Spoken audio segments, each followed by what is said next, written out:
안녕하세요. 미래목회 네트워크를 섬기고 있는 빛과 소금의 교회 장창용 목사라고 합니다. 오늘은 우리가 한국교회 다음 세대를 고민하다라고 하는 주제로 연속 대담을 하고 있는데요. 그 마지막 시간입니다. 우리가 청소년 사역에 대해서 조금 더 집중적으로 알아보려고 하는데요. 오늘은 조이 가스펠 청소년 선교회를 맡고 계시는 박석훈 목사님을 모셨습니다. 목사님 안녕하세요. 안녕하세요. 네. 네. 우리 목사님은 제가 알기로 청소년 사역을 지금 26년째 하고 계십니다. 그래서 여러분 보시면 아니 청소년 사역 하시는 분이 조금 나이가 좀 있으시네 이렇게 느끼실지도 모르겠어요. 왜냐하면 26년째 한 우물을 파셨습니다. 그리고 목사님의 청소년 사역은 학교 안으로 들어가서 하시는 그런 이제 CA 활동을 우리 선생님들과 함께 만들어서 학교 안에서 학생들을 양육하시는 그런 특별한 사역인데 너무나도 귀한 사역이죠.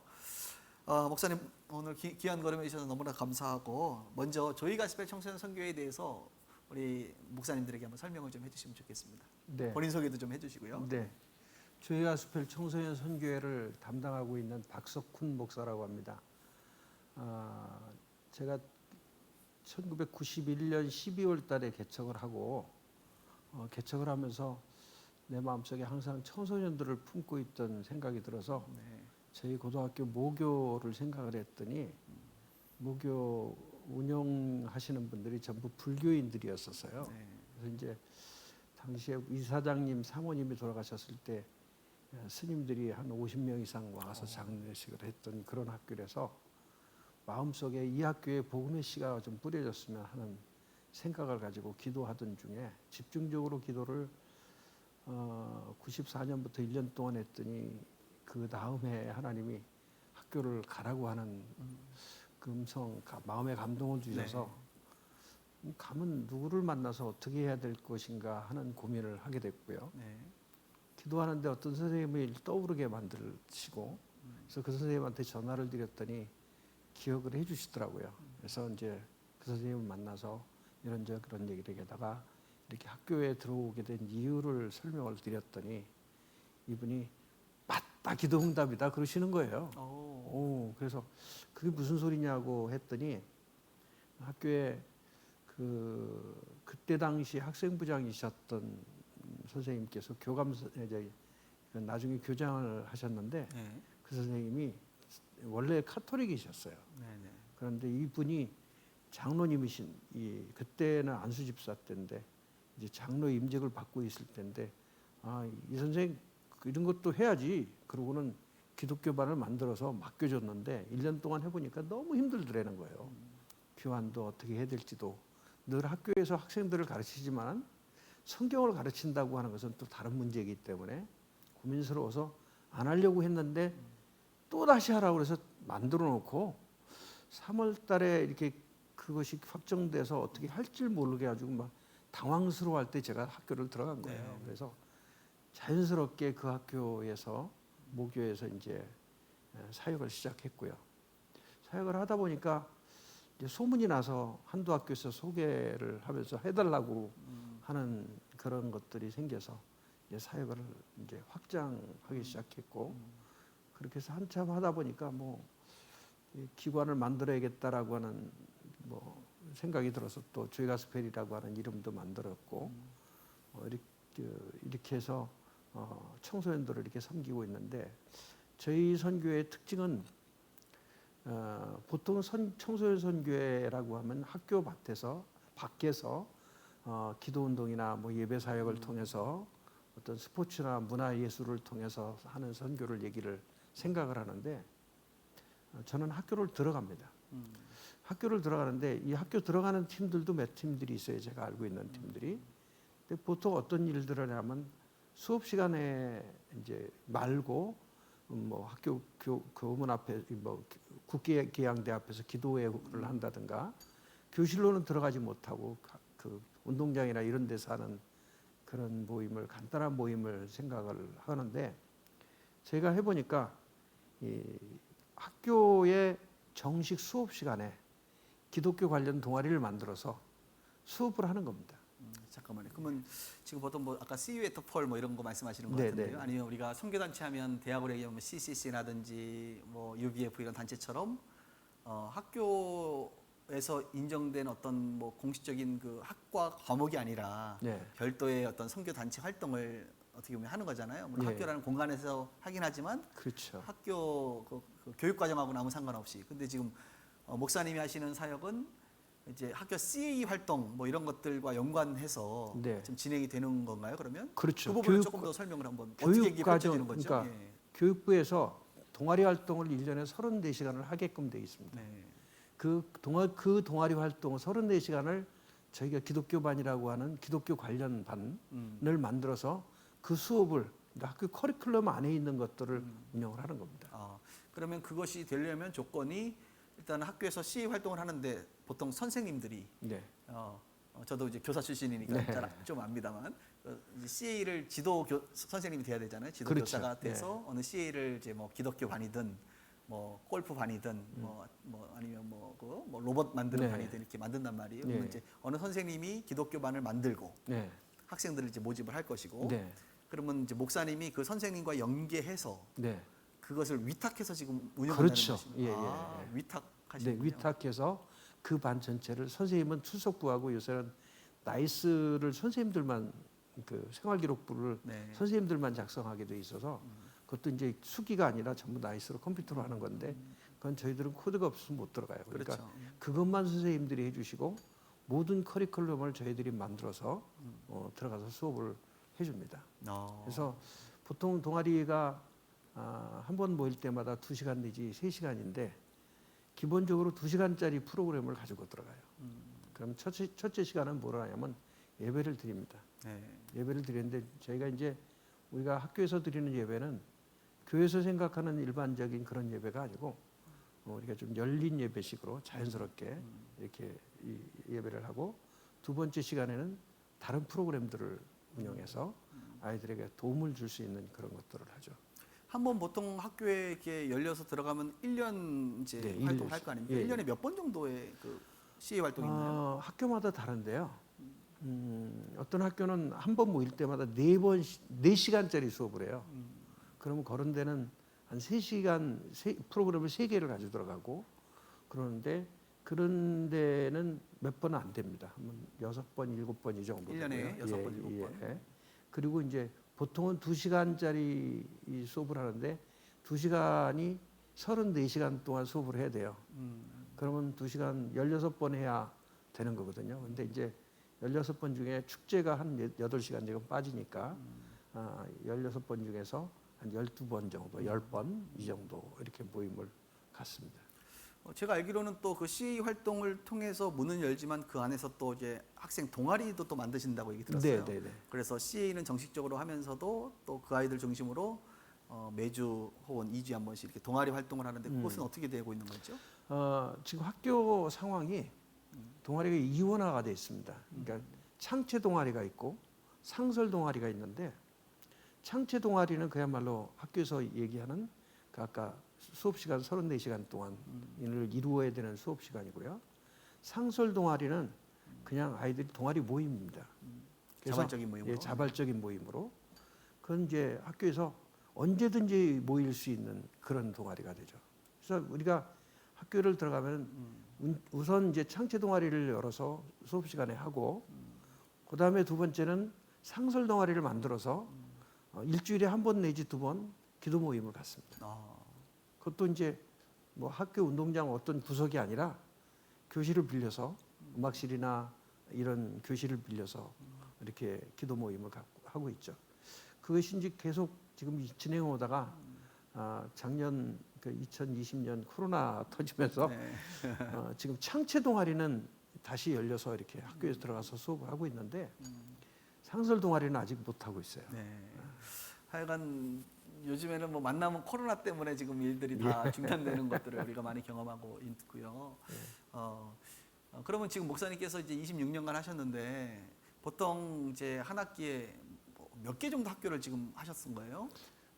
제일 많을 때 한 8개 학교. 8개 학교를 지금 커버를 하셨다는 하셨고요. 예. 그리고 요즘 이 코로나 상황에서 5개 학교를 지금 하고 있습니다. 5개 학교를. 네. 그럼 본인이 혼자 다 왜냐하면 그 학교 수업이 대부분 비슷할 텐데 뭐 토요일이라든지 네, 네. 토요일은 요즘 학교 안 가거든요. 저희 때가 토요일 날 했고 이제 어떤 날짜가 비슷할 텐데 그럼 뭐 네. 본인 혼자 다 하시는 거는 아니실 것 같은데요. 저희는 제가 이제 사역을 하다가 하나님 앞에 기도하기를 하나님 이 사역이 내가 혼자 청소년 사역을 다 한다고 해서 이 아이들이 다 우리 교회 다 오는 것도 아니고 또 우리 교회하고 현실적으로 멀리 떨어져 있어요.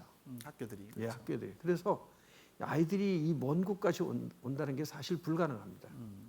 근데 그 학교에 들어가서 사역만 하면은 제 사역으로 끝나요. 그래서 하나님 앞에 기도하기를 어떻게 하나님 이 한국 교회에 도움이 될 수 있을까 하는 부분들을 놓고 네. 기도하다가 지금 저희가 하는 그 사역의 방식이 지역 교회하고 링크를 합니다. 아, A라고 하는 학교가 열리면 이 학교에 가장 가까운 교회를 링크를 해서 그 교회에서 이 학교를 들어가서 사역을 할 수 있도록 만들어줘요. 그러면 뭐 담임 목사님이든 부목사님이든 이 학교에 들어가서 사역을 할 때 그럼 이 목사님들이 사실은 청소년들을 처음 만나서 무엇을 어떻게 해야 될지 모릅니다. 그렇죠. 예. 네. 그래서 저희가 이제 하는 것이 뭐냐면 제가 지금까지 만들어놓은 이 설교 교환들이 있습니다. 어떤 것을 어떻게 설교하고 이것을 전부 이 PPT까지 다 만드는 것을 제공해 드립니다. 네. 제공해 드리면 그거 가지고 이렇게 똑같이 하시면 돼요. 그리고 이제 2부 순서는 저희 네트워크가 한 30명 가량의 섬겨주시는 자비랑 봉사자들이 계셔서 그분들이 가서 이제 한 번씩 특강을 해주죠. 아까 말씀드린 대로 1시간 수업 예배를 드리고 1시간의 특별활동 시간에 그 어떤 특강이나 이런 걸 하면은 그 시간에 이분들이 가서 이 시간을 이렇게 수업을 해주시면은 예배 말고 특강은 주로 어떤 것들이 있어요? 저는 다양한 것을 요구해요. 근데 제일 이제 필요한 것은 아이들이 어떻게 그 선생님들이 어른들이 어떻게 살았는가 하는 인생의 얘기를 해주는 것이 아이들한테 가장 좋더라고요. 그리고 이제 비전 특강이라든가 제가 아는 네트워크의 어떤 그 회사에 중역이 가서 이 회사에 들어오려면 어떻게 준비해야 된다. 이런 취업 관련 것들 이런 것들도 해주고요. 네. 그다음에 다양하게 하고 계십니다. 예. 어떨 때는 또 좋은 그 강사가 있으면 레크레이션을 잘 하시는 분들이 있으면 1시간 재밌게 놀아주기도 하고 아이들 그런 시간들을 갖게 할 수 있도록 이렇게 수업을 합니다. 아주 특별하면서도 정말 너무 귀한 사역을 하고 계세요. 이제 아무래도 학교에서 직접 CA 활동을 하면 예수 안 믿는 아이들도 많이 올 것 같다는 생각이 들거든요. 그렇죠. 그런가요? 아니면 대부분 교회 다니는 친구들만 오나요? 참 아이러니한 것이 네. 기독교반이라고 아이들을 모아놓으면은 예를 들어서 30명 아이들이 올 때 네. 교회 다니는 애들이 몇 명이나 될까요? 거의 다 아닐까요?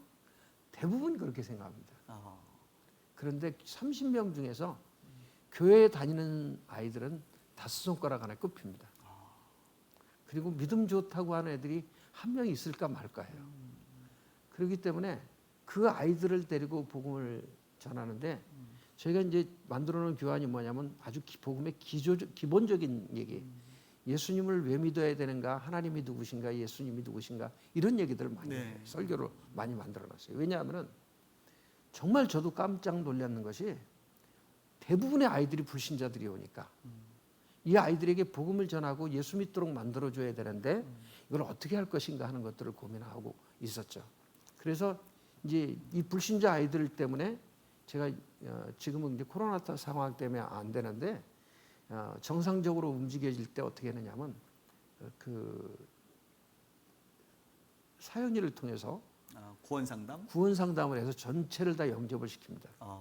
1년에 한 번씩 그렇게 영접을 시켜서 예수님을 진짜 진실로 영접하게 하면 어떤 효과가 있느냐면 1년 후에 보면 진짜로 그 구원 상담을 해서 영접한 아이들하고 구원 상담해서 영접하지 않은 아이들하고 현저한 모습의 차이가 있는 것을 발견합니다. 네. 저희가 이제 그 구원 상담을 하면서 이렇게 1대1로 이렇게 쭉 양육을 하다 보니까 초기에는 굉장히 놀라운 애들을 많이 만났어요. 그런 아이들이 변화되고 이런 학교 밖을 떠나는 그런 모습을 보면서 정말 하나님이 역사해 주시는구나 하는 것들을 발견할 수가 있죠. 아, 요즘에 한 명 전도하기 쉽지 않고 예수 믿게 하기가 쉽지 않은데 그렇죠. 어떻게 보면 이제 학교 안에서 직접 그런 CA 활동을 통해서 믿지 않는 사람들도 오고 아이들이 오고 그 아이들에게 집중적으로 어쨌든 수업 시간이니까 네. 아이들은 뭐 앉아서 들어야 될 수밖에 없고 복음을 전하고 안 그 오면 아이들이 결석이에요. 안 오면 결석이고 그렇죠. 그래서 이제 복음을 듣고 또 예수님 영접하는 일이 그러면 지금까지 사역하면서 정말 엄청나게 많은 사람들이 예수님 영접했겠어요. 아, 그렇죠. 1년에 평균 100명은 되니까 한 학교에 와. 전체 합치면 100명 넘으니까 지금까지 뭐 수없이 했으니까 몇 명이 기억도 다 못. 하늘의 상이 엄청나게 크겠는데 목사님. 아, 그러시구나. 예. 이제 지금 코로나 때문에 이제 뭐 잠깐 사역이 좀 많이 위축돼 계시긴 합니다만 네, 네. 지금 아마 이 방송을 보시는 우리 지역교 목사님들께서 야 저렇게도 사역을 하는구나 이런 생각을 아마 처음 하시는 분들이 많을 것 같아요. 네. 저도 얘기를 들으면서 우리가 교회에 성도님들이 오기를 기다리는 사실 입장이 많은데 예수님께서는 오기보다는 찾아가셨잖아요, 사실. 그렇죠. 예수님은 찾아가셨죠. 찾아가는 사역을 하셨고 또 찾아가서 만나는 사람에게 생명의 복음을 전하시고 네.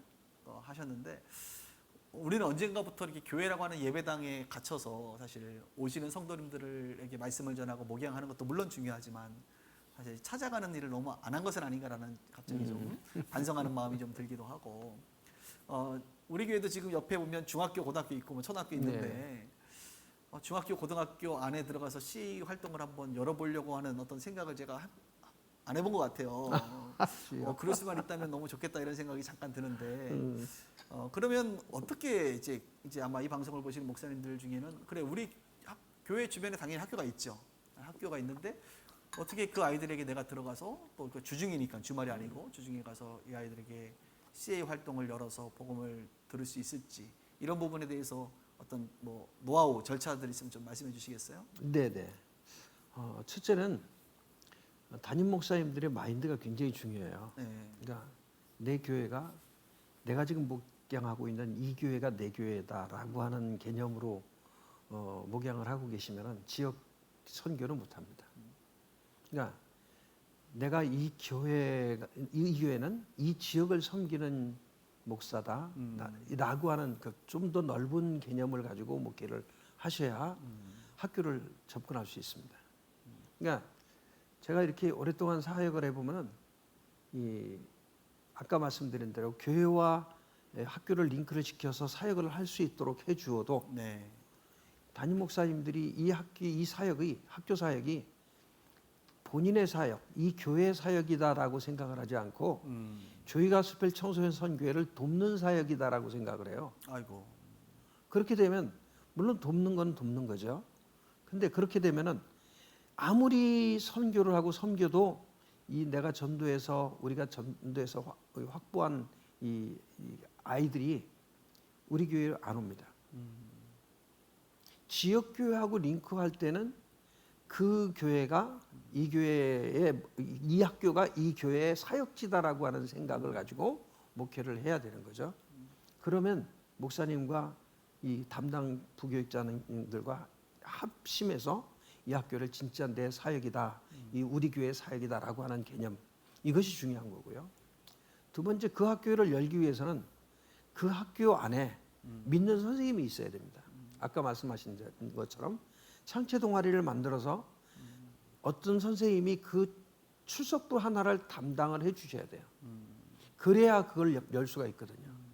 그 믿는 선생님들을 찾아야 됩니다. 찾아야 되는데 그 믿는 선생님 찾기가 너무 힘들어요. 사실 학교 안에는 보면은 예수 믿는 선생님들이 상당히 여러 명 있습니다. 그런데 이것을 담당하지 않으려고 그래요. 이게 여러 가지가 있어요. 목사들이 계속 목사가 들어가서 사역하면 자기의 정체가 이 믿음의 이 모습이 다 드러나니까 그래서 싫어서 안 하려고 그러거든요. 그래서 믿는 선생님을 찾아서 그 선생님과 하나가 돼야 돼요. 그러려고 하면은 내가 목회하고 있는 이 교회 성도들 중에 교사가 있으면 그 교사는 선교사가 돼야 됩니다. 그래서 그것을 감당해야 하는데 또 하려고 하는 노력도 있어야 되고 마음도 있어야 되는데 이분들이 그 교회 보통 교회들이 많이 성도들을 어린아이의 신앙에 머물도록 해놨기 때문에 성도들을 이렇게 교사 선생님들이 예수 믿는 선생님들을 찾아서 사역을 하려고 해도 이분들이 오케이를 안 합니다. 승낙을 안 해줘요. 그분들이 승낙을 해줘야 들어가서 사역을 할 수 있거든요. 그렇죠. 네, 이것이 굉장히 중요합니다. 이것이 교사와 교회 목양자의 어떤 그 목회의 마음가짐이 열리면은 그 학교를 마음껏 선교할 수 있습니다. 저는 그런 경험을 많이 해요. 학교 바깥에서는 많은 목사님들이 어떻게 학교 안에 들어가서 활동을 하느냐고. 근데 학교는 의외로 제가 사역해 보면 쉬워요. 선생님 한 분만 열리면 쉽고, 시간이 많으면 교회가 좀 웬만한 규모가 있어서 부교육자가 그 학교를 담당하게 되면 그 부교육자를 일주일에 2, 3일 정도를 학교로 출근시켜서 거기서 선생님들하고 놀게 만들어줘야 됩니다. 그게 굉장히 중요해요. 선생님들과 친분 관계를 쌓는 것이 굉장히 중요합니다. 왜냐하면 이 선생님이 한 분이 계시다 공립학교는 같은 경우에는 5년 되면 다른 학교로 가야 되는 상황이기 때문에 가버리면 여기 반이 없어져요. 그렇죠. 근데 그것을 방지하기 위해서는 이 학교에 계속 누군가 친분이 있는 선생님들이 만들어 놓으면 그 선생님이 대신 이 추석부를 관리해서 반을 운영할 수 있습니다. 제가 지금까지 경험하고 지금도 한 학교는 그런 반이 있어요. 학교가 있어요. 기간제 선생님이 하세요. 기간제 선생님이 하시는데 이분이 교회를 안 다녀요. 예수를 안 믿어요. 아이고. 그런데 제가 이 학교는 교장 선생님, 교감 선생님, 학생부장 담당하는 창체부장님 전부 저하고 오랫동안 그 관계 속에서 네. 저랑 친분이 있는 분들이에요. 제가 얘기를 했죠. 이건 해야 됩니다. 맡아주세요. 만들어주세요. 그랬더니 그 기간제 선생님 새로 오셨는데 선생님은 추석부만 하면 됩니다. 하고 맡겨주시는 거죠. 그러니까 그 선생님은 무언가를 해야 되는데 새로 와서 뭘 만들어야 되고 하는데 신경 쓰지 않고 애들 앉아있기만 하고 그냥 애들 조용히만 시키면 되고 그냥 그러면 되는 거죠. 나머지 것은 저희들이 다 가서 해주니까 그냥 그것으로 그분은 편하게 하고 저희들은 전도 사역을 편하게 사역하고 이렇게 이어집니다.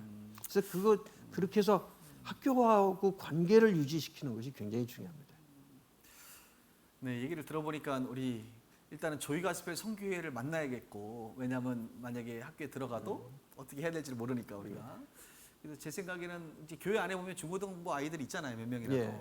뭐 중고등부 아이들을 통해서 학교에 예수 믿는 선생님 좀 어떻게 좀 연결할 수 있도록 이렇게 좀 작업을 해서 그쵸. 선생님들 또 만나서 이런 비전을 좀 주고, 그래서 선생님이 일단은 확보가 된다면, 시혜가 열어진다면, 그다음에 우리 전문 단체인 조이가스펠 성교회를 통해서 그런 교환들을 좀 우리가 또 받고 도움을 받아서 그 사역들을 펼쳐나갈 수 있겠네요. 그렇죠. 예. 그러면 거기서 분명히 또 복음이 증거되고 예수 믿는 아이들이 있으면 그 아이들 뭐 가까운 교회로 오는 거니까. 그렇죠. 예. 우리가 중고등부 사역 사실 어렵다고 말만 하지 이런 고민을 한 번도 안 해본 것 같고 또 밖으로 나가려고 또 학교로 들어가려고 안 해본 것 같다는 생각이 들고 저도 좀 오늘 많은 걸 또 깨닫게 됩니다. 그러면 우리 조이가스펠 성교회는 지금 이 사역을 하는데 뭐 학교로부터 뭐 이렇게 재정 지원을 받는 것도 아닐 거고 사실 이 사역을 어떻게 감당하고 계세요? 한번 좀 솔직히 말씀해 주실래요?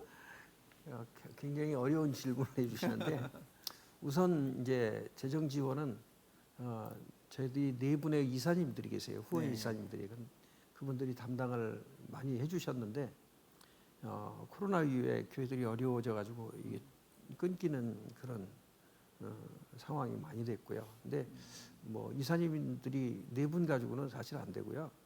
한 4, 50분이 정도 돼야 이렇게 원활하게 돌아갈 수가 있어요. 그래서 굉장히 사역이 어려웠었죠. 그리고 그래서 이제 일반 후원도 받고 이사님들 후원도 받고요. 그리고 모자라는 것은 전부 다 자비량으로 했습니다. 또 하여간 그 교회 밖에서 사역하시는 분들은 전부 다 자비량이신 것 같아. 아이고, 너무 마음이 아프네요. 죄송하기도 하고 또. 예. 그래서 지금 어쨌든 또 사역을 계속 또 감당하셔야 될 부분이니까 여러분 오늘 방송 보시면서 청소년 사역 중에 특별히 우리가 오늘은 이제 학교 안에서 사역하는 내용들을 좀 들었습니다. 그래서 선생님을 통해서 CA를 열고 또 그 안에 들어가서 이제 CA를 맡아서 운영을 하면서 더 나아가는 이제 동아리 활동까지 이렇게 하면서 학교 안에서 그런 이제 캠퍼스 보고마, 특히 이제 대학 캠퍼스뿐만 아니라 청소년 우리 중고등학교도 가능하다라는 예. 가능성을 좀 보고 새로운 도전을 받은 것 같아요. 기존의 학교들은 이제 체프를 뭐 없앤다 이런 이제 분위기로 가는데 오히려 선생님들을 통해서 우리가 이렇게 할 수 있다는 것이 굉장히 고무적이고 또 하나의 그 몰랐던 사역에 큰 눈이 열리는 것 같다는 생각이 들고 아주 귀한 은혜의 시간이었습니다. 우리 목사님 마지막으로 우리 그 오늘 방송 보시는 목사님들에게 하실 말씀 또는 또 기도 제목 같은 거 있으시면 말씀해 주시면 좋겠습니다. 앞으로 그 한국 교회가 어떻게 될 것인가 고민을 많이 해봅니다. 네. 목사님 지금 청소년들의 복음화율이 몇 프로일 것 같습니까? 청소년들이요? 그래도 한 5% 10%안 될까요? 보통 그렇게 알고들 계세요. 아 그래요? 근데 2016년 통계에 의하면 네. 3%대라고 그러고요. 2016년인데 네, 3%예요. 네. 그리고 어떤 분은 2%라고 그래요. 제가 2018년 통계청 자료를 이렇게 보아서 이렇게 통계를 내보니까 1.5%. 1.5%. 예. 이 정도밖에 안 돼요. 그러면 우리가 선교학적으로 볼 때 3% 미만은 미전도 종족이라고 하지 않습니까? 한국 교회 10대들은 미전도 종족입니다. 주요. 눈을 뜨고 봐야 돼요. 지금 뭐 교회 크게 져놓고 뭐 이렇게 교회 확장하고 어른들 중심으로 하는 그 교회는 앞으로 10년 후에 건물을 팔아야 될지도 모릅니다. 굉장히 심각한 겁니다. 지금 10대들을 그러니까 10대들을 이 출산율이 낮아서 학교 학생들이 10대들이 적은데 인원이 적은데 그들이 예수에 대한 필요성을 모르고 살기 때문에 교회 오기는 점점 더 힘들어집니다. 근데 이렇게 교회 밖에 나가서 또 학교 밖에서 이 10대들을 전도하려고 해보면 이게 쉽지 않습니다. 어렵죠. 굉장히 어렵습니다. 아이들이 왜 이렇게 바빠요? 바빠서 도저히 뭐 예수 믿게 할 수 있는 방법이 없을 정도입니다. 근데 저희는 학교를 들어가면은 선생님들하고 친분을 쌓고 그래서 학교에 이 장을 넓혀 놓으면은 10대들을 얼마든지 만납니다. 제가 이제 한 학교를 95년부터 지금까지 사역을 하는데 그 학교는 아까 말씀드린 대로 불교인이 운영하던 학교인데 지금 학교에 예배실이 있습니다. 그래서 그 예배실에서 예배를 계속 드리고 일주일에 2번씩 기도 모임을 갖고 선생님들 이제 신후에도 이제 자리가 잡히더라고요. 자연스럽게 이렇게 되고 있는 그 길이 있어요. 한 학교를 오랫동안 갔더니 그 반이 안 모이면 다른 선생님들이 이상해요. 기독교 반이 없어졌다? 그러면 이 반이 왜 없어졌어?